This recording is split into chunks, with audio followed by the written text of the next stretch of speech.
এমএমকি tablet হচ্ছে মাসিক নিয়মিতকরণ অথবা বাচ্চা নষ্ট করার জন্য একটি ওষুধ। এই গর্ভপাতের প্রক্রিয়াটি অস্ত্রোপচার অথবা অপারেশনের চেয়ে অনেকাংশেই নিরাপদ।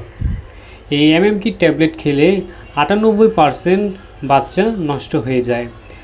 1 থেকে 2% অনেক সময় বাচ্চা নষ্ট না হয়ে পেটের মধ্যে থেকে যায়, সেক্ষেত্রে চিকিৎসকের পরামর্শ নিতে হয়। তো প্রিয় বন্ধুরা, এই এমএমকি সাধারণত যারা বাচ্চা নিতে চাচ্ছেন না কিন্তু কোনো কারণে প্রেগনেন্সি হয়ে গিয়েছেন, প্রেগনেন্সির 1 থেকে 8 সপ্তাহ মধ্যে এই এমএমকি ট্যাবলেটটি খেতে হয়।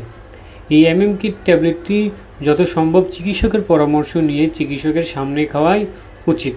তবে গোপন রেখে আপনি বাসায় নিরাপদে খেতে পারেন, তবে অবশ্যই শিওর হতে হবে আপনার প্রেগনেন্সি ভালোভাবে চলে গিয়েছে, তা না হলে চিকিৎসকের পরামর্শ নেবেন।